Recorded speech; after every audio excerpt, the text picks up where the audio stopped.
Welcome to the Rare History Channel. 10 things you may not know about Rosa Parks. Explore 10 surprising facts about the civil rights activist. Fact number 1. Parks was not the first African American woman to be arrested for refusing to yield her seat on a Montgomery bus. 9 months before Parks was jailed, 15-year-old Claudette Colden was the first Montgomery bus passenger to be arrested for refusing to give up her seat for a white passenger. Parks was involved in raising defense funds for Colden. 3 other African American women, Aurelia Browder, Mary Louise Smith and Susie McDonald, also ran afoul of the bus segregation law prior to Parks. The 4 were plaintiffs in the Browder v. DeGale case that resulted in the Supreme Court ruling bus segregation unconstitutional. Number 2. Parks was a civil rights activist before her arrest. Parks was a longtime member of the Montgomery chapter of the National Association for the Advancement of Colored People, NAACP, which she joined in 1943. At the time of her arrest, she was a secretary of the local NAACP chapter, and the previous summer she had attended a workshop for social and economic justice at Tennessee's Highlander Folk School. Her political activism continued through the boycott and the rest of her life. Number 3. Parks had a prior encounter with James Blake, the bus driver who demanded she vacate her seat. In 1943, Blake had ejected Parks from his bus after she refused to re-enter the vehicle through the back door after paying her fare at the front. "I never wanted to be on that man's bus again," she wrote in her autobiography. "After that, I made a point of looking at who was driving the bus before I got on. I didn't want any more run-ins with that mean one." After the written order from the Supreme Court outlawing bus segregation arrived and the Montgomery bus boycott ended on December 21, 1956, one of the newly integrated buses that Parks boarded to pose for press photographs happened to be driven by Blake. Number 4. Her act of civil disobedience was not premeditated. Although Parks knew that the NAACP was looking for a lead plaintiff in a case to test the constitutionality of the Jim Crow law, she did not set out to be arrested on bus 2857. Parks wrote in her autobiography that she was so preoccupied that day that she failed to notice that Blake was driving the bus. "If I had been paying attention," she wrote, "I wouldn't even have gotten on that bus."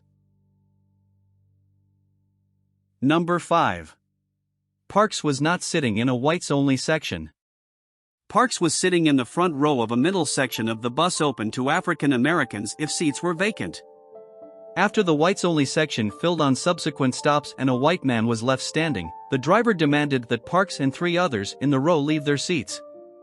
While the other 3 eventually moved, Parks did not. Number 6. Parks did not refuse to leave her seat because her feet were tired. In her autobiography, Parks debunked the myth that she refused to vacate her seat because she was tired after a long day at work. "I was not tired physically," she wrote, "or no more tired than I usually was at the end of a working day. I was not old, although some people have an image of me as being old then. I was 42. No, the only tired I was tired of giving in." Number 7. Weeks after her arrest, Parks was jailed a second time for her role in the boycott.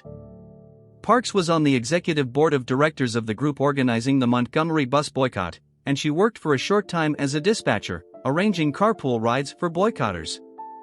On February 21, 1956, a grand jury handed down indictments against Parks and dozens of others for violating a state law against organized boycotting.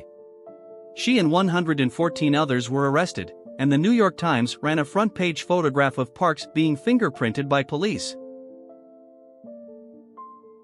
Number 8. Parks was forced to move from Montgomery soon after the boycott. Weeks after her arrest, Parks lost her department store job, although she was told by the personnel officer that it was not because of the boycott. Her husband quit his job after being told that there could be no discussion of the boycott or his wife in the workplace. Throughout the boycott and beyond, Parks received threatening phone calls and death threats. In 1957 she, along with her husband and mother, moved to Detroit, where she eventually worked as an administrative aide for Congressman John Conyers, Jr., and lived the rest of her life. Number 9. Parks was the first woman to lie in honor at the U.S. Capitol. After Parks died at age 92 on October 24, 2005, she received a final tribute when her body was brought to the rotunda of the U.S. Capitol. More than 30,000 people filed past her coffin to pay their respects. Number 10. Bus seats were left empty to honor Parks on the 50th anniversary of her arrest. On December 1, 2005, transit authorities in New York City, Washington, D.C., and other American cities symbolically left the seats behind bus drivers empty to commemorate Parks' act of civil disobedience.